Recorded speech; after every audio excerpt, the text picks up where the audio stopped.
Welcome to the Barker Podcast Collection.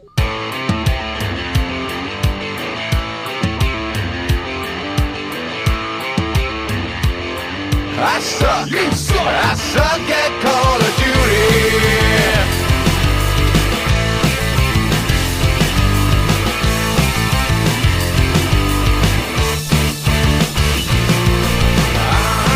You suck.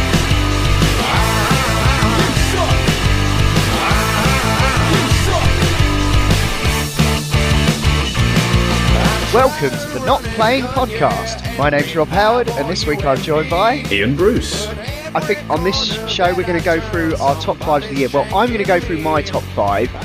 Iain, you don't have any particular ranking order top five at all, so Correct. You're just going to chirp in with stuff that you've enjoyed over the year, while I go through my scientifically and ambiguous or qualified, one of the highly, two. It's, I don't know. I mean, when I put these lists together, it's kind of like I'm sort of thinking, do I have to be like objective, or do I just go for what I enjoyed the most? It's always sort of some kind of in between sort of thing. Yeah. For me, nobody pays us anything to do this podcast. We don't get free games off the back of it, and we don't get there's no sponsorship. So probably best to go with what you enjoyed. Yeah, and I think I've definitely in the last I've sort of been trying to put this together all year really, and definitely in the last couple of weeks I have thrown a lot of shit out really, because I've sort of decided that it should be my personal top five of what I enjoyed the most. Yeah. So let's get things going then. My number five is The Last Guardian, and it almost didn't make my top five because it was a fucker sometimes to get the thing to do what I wanted it to. Little Trico there, or Big Trico, whatever. The little niggly control there's shit. Definitely, yeah, I mean, the thing is, I will say, I borrowed it from work, so I kind of had to finish it before I went back this week to work. So that kind of gave me enough sort of motivation to persevere with it, and at the same time, because I was off, I had enough time to persevere with it. But there were moments of absolute magic in that game, and it's quite unlike anything I've played apart from maybe Shadow of the Colossus and all those sort of games from that maker. Fuita, I can't remember his name, sorry.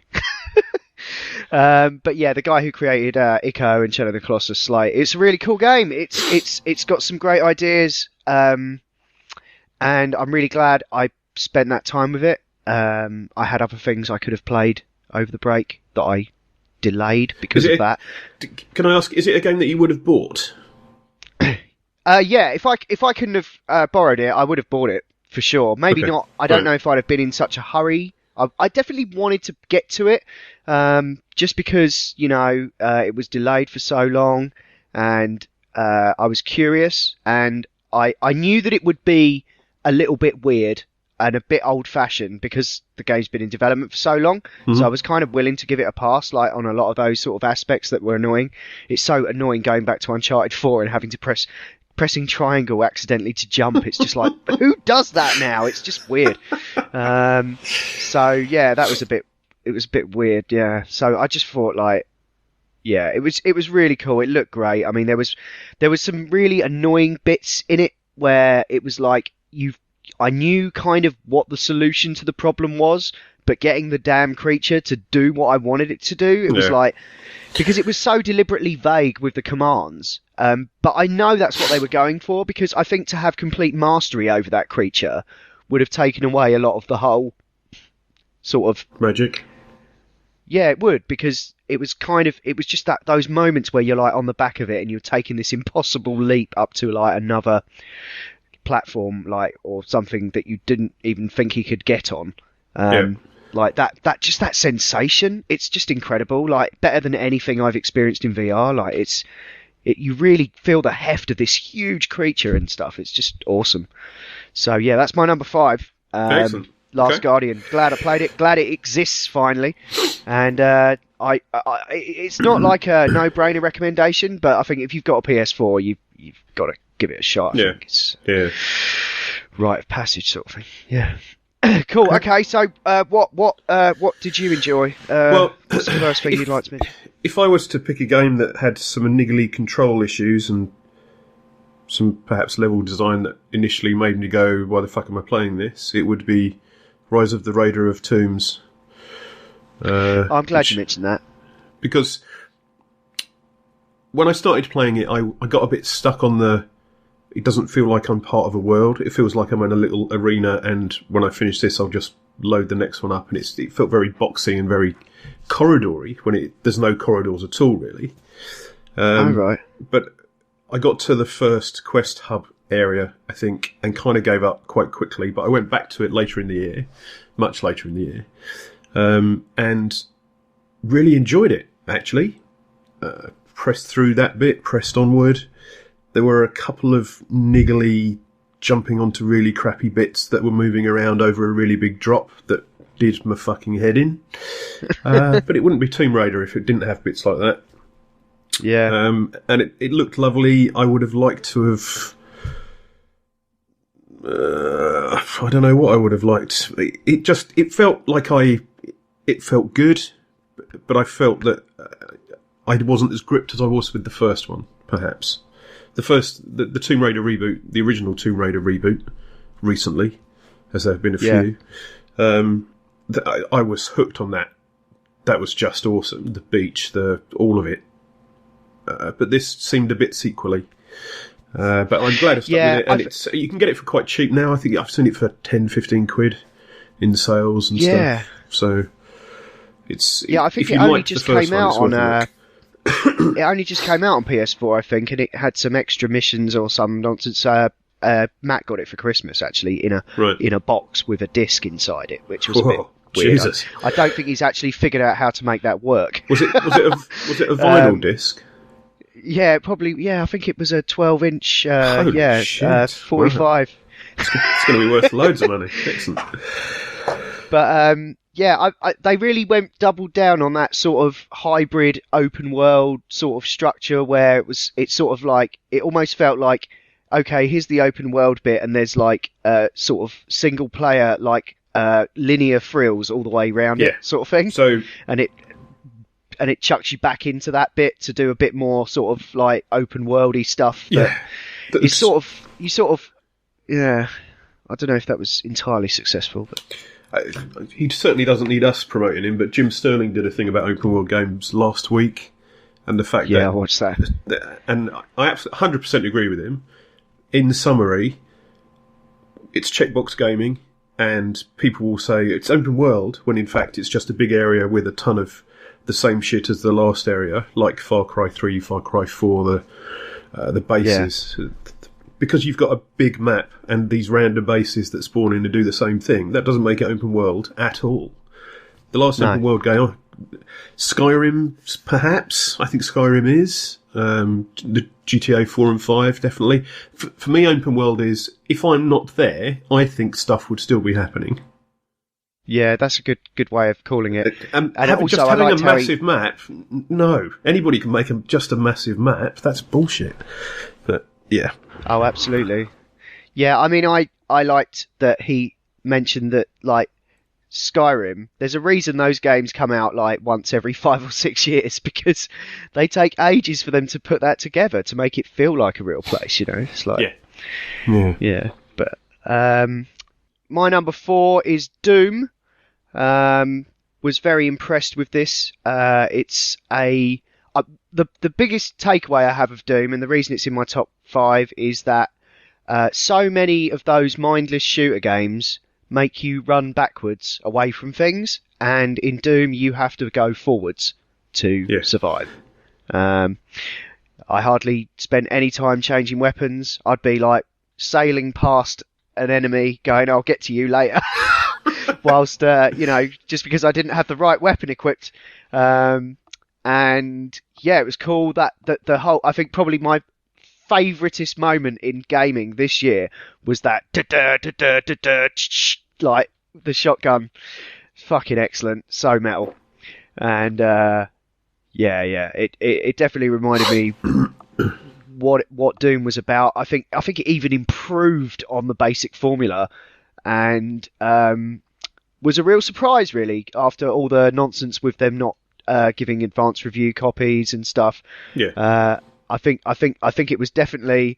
I definitely think it'll be remembered for that as much as it was the game itself. Like, just because they're going forwards, Bethesda is just not giving out review copies at all now. So that was a thing. That was news, which annoyed a lot of the press. But fuck them. Yeah, fuck them. What do they know anyway? Yeah, exactly. So, okay, have you got anything else? I have spoken at length about this before, but Killing Floor 2 actually came out of early access this year in November. Okay, and I still cool. Yeah, so that find counts. myself. Yeah, I still find myself playing it with Radders a lot, and sometimes I don't know. As with all of these games where you're playing online with randoms frequently, after that initial spurt of honeymoon period is gone, sometimes it can be 50-50 whether you have a really great game. Yeah. But I still usually have a really great game in Killing Floor 2, just because I think the gameplay is spectacular. Forces you to work as a team. So much blood. Sweet motherfucking Christ, so much blood. You'll start in a beautiful, pristine, snowy level, and within a couple of rounds, it's like somebody spilt claret everywhere. It's almost intentional. Yes. Yeah, it's like, I just want to redecorate it, I'll throw some monsters in and the red will redecorate it. Yeah. Like Bruce Willis's shirt in Die Hard. Yes. And we all have a machine gun now. Yeah. Yeah, so, I mean, as a FPS shooter, it's not Doom, but it does do some really crazy shit and force you to work as a team, which is great, and something I really enjoy with multiplayer-y. That's all I got. Cool. Okay. My number 3 is Deus Ex Mankind Divided. Quite a controversial game, and this was out of my top 5 for a few months, but when it came down to it and I was just thinking, what have I actually spent like the most time playing this year that's felt significant, that I really was invested in? And it was, Deus Ex again. Like, I love the series. It was probably in a game that in a year that didn't have a lot of big open world games, or at least a year in which I didn't play very many of them. It was probably like the biggest, the most sort of dense game world that I played in, and I really enjoyed it. I know people have problems with it, with the whole concept, the narrative device they use, the orgs as like a metaphor for racism and stuff, and they didn't really follow through with all that. But I don't really give a shit. I just thought it was a cool sort of dystopian cyber noir world that I really enjoyed. So That's fair enough. Bring it on. Looking forward to the other 2/3 of it that they're promising or threatening. I don't know. Yeah. Okay. So that's my number 3. What's your arbitrary number? Probably the special edition of Skyrim. Okay, cool. Unless you've got it on your 2 or 1, I don't think you have, right? No, okay. I didn't count it because I just didn't think it was a game from this year, even though it technically is, I suppose. No, it still goes toe-to-toe with a lot of stuff that came out this year. Yeah, and I think that's why I liked it, really. I played a fair amount of Skyrim when it came out initially, but I just kind of wandered off and started doing other stuff. But I think everyone can be forgiven for losing their attention with that game. It's so fucking massive. But this, I thought I'd just, install it. It was free because I owned the previous version. I thought I'd just give it a look, see how it felt, and then 70 hours later I was hooked once again. And for some reason I was enjoying it more. I don't know what it was. I really don't know what it was. I mean, the graphics look great, but the graphics aren't enough for me to care about the quest text, which is normally something I just skip. Yeah, well, it I can don't know be a what it bit is. of a nonsense. I think it sometimes with those games, it's kind of what you bring to it. Personally, I think like you just kind of might be in a better place to deal with that sort of level of immersion or whatever. I think the hype, because the hype train had kind of left. The hype train was a number of years ago now for Skyrim. Really, I could just take it for what it was and not think that everybody's saying this is a fucking amazing, which I frequently have a challenge with. I really enjoyed it. I found a whole quest arc, I think, from the expansions that I'd not seen before, and ended up in a weird black tentacly oily world with riding dragons and shit, and that was great. That was awesome. Yeah, I've still got that to come. I've got it all. I've got it. Well, I mean, I've got the special edition. So I bought the expansions, and that's what allowed me to get the special edition for free. And my save went over, so that was cool. And I definitely spent like a good probably 20 hours with it since it came out, but stuff came out, and I still consider it a game that I'm still playing. Yes, and I really hope to finish it this year, like maybe. I mean, there's certainly time, I think, between now and Mass Effect, but I don't know. Yeah. Let's see what happens. Cool. Okay, my number two is Inside. This was a game that came out, and I had high hopes for it, being from the creators of Limbo, but Limbo was a game that I always appreciated, but never held up that high. This was something else, though. It was really quite a ride. Have you finished it? I have not finished it. No. Okay, well, I can't talk about that. I won't talk about it anyway, because to spoil that ending, please do would be heresy.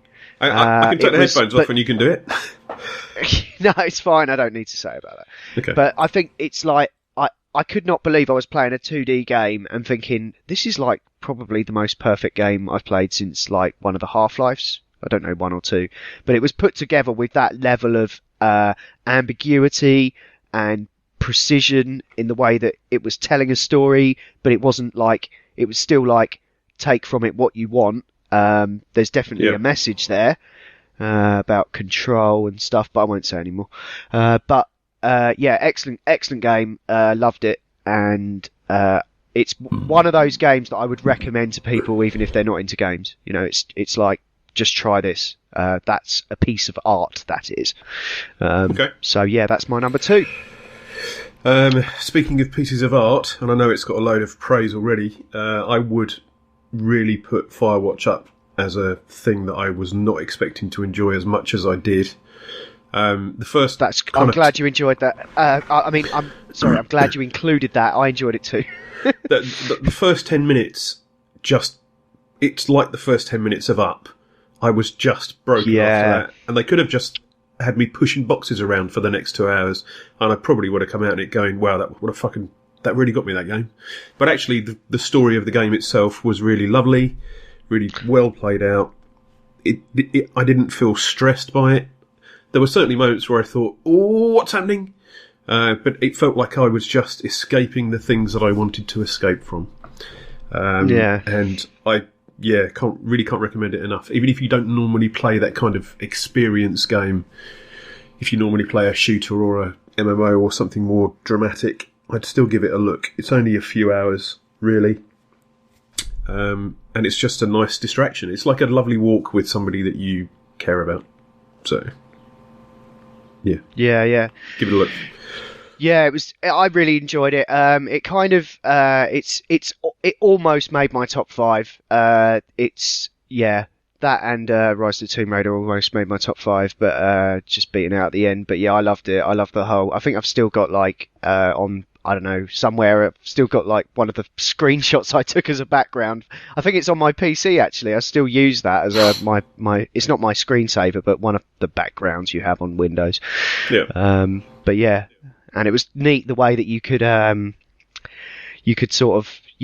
send your screenshots off to get developed and stuff like that was pretty cool. But great game. Looking forward to see what they come up with next. Yep. Okay, so we're down to number 1s now. or at least my number one, and that would have to be Uncharted 4. I've still not finished it yet. I've got I think I'm 2/3 the way through it, but this game is incredible. It's so amazing. I think there are two companies on this planet that are operating on a different level to other game developers. One of them is Rockstar, and the other one is Naughty Dog. Holy fuck. Like, every level in Uncharted 4 is the size of GTA. You know, they're vast levels that don't require you to, that aren't filled with, objectives everywhere. They're just places that you go to. And do the most incredible stuff that I have ever done in a video game. I mean, when the new Tomb Raiders come out, I was like, well, this is kind of like Uncharted. Oh no. It's kind of like Uncharted used to be. Yeah. Uncharted 4 is an absolute masterpiece. And I know I haven't finished it, but I've played through most of it, and I think I've hit those moments that are the iconic ones that people reference in vague terms. But there is stuff in this game I've never done anywhere else that will just absolutely blow your mind when you finally get to it, Ian. Yes, one day. It really is amazing. Definitely one day. Yeah, no, I mean, it's worth... Yeah, it's something to look forward to, is all I'll say. And the reason I haven't finished it is, well, The Last Guardian kind of came into my purview. Yeah, and had to be played. And had to be played and finished. But that was kind of one of a game that I was looking forward to finishing over the Christmas break that I haven't quite done. And I'm not in any hurry to, really, because once I finished it, I won't be able to play it anymore. So, I can. There's multiplayer, and I think there's some DLC coming out next year or something to do with a, tangential character or something. I don't really know. I sort of missed that news, but, yeah, Uncharted 4 by a country mile, and it's almost unfair. It's like saying, I don't know. Yeah, Star Wars versus Sherlock. Yeah. Yeah, it's kind of like that. It's just not fair, is it? No. So, yeah, that's my number one. And have you got anything that you would put up there? It's kind of off the back of something you've said about Naughty Dog and Rockstar. The game that I have still had the most fun with this year has been GTA 5 Online. Cool. I'd say, as an online game, it still counts as a game this year. I go and play that with Reddit or on my own. It just provides laughs and hilarity and entertainment in a much more consistent way than any other online game does. I'd still keep saying Red Orchestra 2 Rising Storm. That's the most fun shooter I have. Yeah, it's absolutely every time I've got 20 minutes, half an hour, or even a day sometimes, I will just sit and play that for hours and have a great time. But GTA 5 Online has me pissing myself laughing consistently again and again and again. It remains a game that has yet to be beaten for me. It definitely has faults. The fucking load times, Jesus Christ. But once you're in and actually well, it is playing, loading up like a whole world, so it is. It's a big one, yep. But once you're in, it's great, and I've even become less annoyed by the quality of human being that sometimes plays it. I count myself in that as well, of course. But yeah, it's great fun, and the stunt. There was a stunt DLC or expansion or mod or extra free shit they added that produced some incredibly stupid stunt racing maps that I'm still playing now, still enjoying. So, yeah, you can get it for like 15 quid, I think, at the moment. Even for the single player, which I'm going to replay at some point on PC, I would recommend it. Yeah, I think this is kind of why Rockstar were in no hurry to port it to PC, because they wanted to do it right. They knew there would be a long tail to this game. They've definitely invested in adding new content to it. It's still a going concern. I get the emails still, and the updates on Steam. So there's no way this game is going away anytime soon. And I guess the only thing that will replace it possibly is Red Dead, if that actually comes out on PC this year, but I don't think it will come out this year. Well, even if it comes out on PS4, if the multiplayer is even a hint of what GTA Online is, that would be great. Yeah, for sure. There is one more I'd like to mention, not necessarily in any order, but I've also really enjoyed The Division. Yeah, that was odd. That was because I remember being so up for that game, and I think the problem I had with it was that I ended up playing a lot of it solo, and Yeah, I just don't think it does that work game as a was solo built game, for that, but really. It kind of works, Yeah. but it works more as many people at once. But even then, it feels a bit delicate. It doesn't feel like it's completely rounded out. It looks chuffing amazing, and to play it over winter or over Christmas in the snowy streets and stuff is great. But Yeah, it's worth a look. I think if you can find it somewhere cheap, I think it's worth a go. And I've certainly put probably 150 hours in it over the year. So, wow. I think I probably only did about 20 or 30. The most fun I had with it was when I was playing with you, Radders and Matt. And we were team of four, trying to overcome some actual genuine problems. I think it was just the sort of arbitrarily meat shield enemies that just seemed a bit weird for me. Yeah. It's it's okay being a meat shield if you're a colossal tank thing with 100 hit points, but if you're just a dude with a baseball cap on, it's die already. Yes. Yes. I suppose really I can't finish this without mentioning VR. There was some great stuff I played. I got the touch controllers. 2016 was definitely the year VR kicked off, if it wasn't quite the year of VR. But great to see it sort of make its arrival in proper commercial finished games capacity. So Super Hot was amazing. That's still my high benchmark, I think, for VR experiences. And Eagle Flight I quite enjoyed. Mm-hmm. They're the only ones that I think would really make my list. The rest of it's all a little bit experimental. There are a lot of copycat stand here and shoot things games. Yeah. That's why Super Hot stood out, because of the mechanics of it. It makes it more of a puzzle. And so many of them are just fucking exhausting to play. It's fucking ridiculous. It's when I get home at 8 p.m. after I've had dinner, I do not want to fucking have a workout. I just don't want to. That's why I go to the gym. And it's confusing. And I know Pat absolutely loves that aspect of it. He put a video up of the thing, the battery pack for the Vive. Yep. And so you don't have to have wires. And he's try doing a backflip with an Oculus. I'm I couldn't do a backflip with a Vive. So he's coming at it from a totally different angle to me. Yeah. There's a level of finesse and athleticism with VR that he is fully embracing, and it's something that I am struggling with. You're just a meat blancmange with something on your face, aren't you? Yeah, exactly.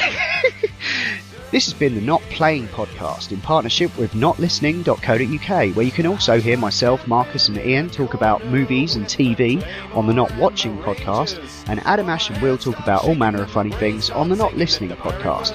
You can email us at notplayingpodcast@gmail.com, or you can tweet at or follow us on Twitter at notplayingpod. You can find the show notes for this show at notlistening.co.uk, and if you're listening to us on iTunes, then please do give us a review. Anyway, that's all for now. Thanks for listening. See ya. No booty, my friend, I'm inclined to agree, 'cause I suck. You suck. I suck.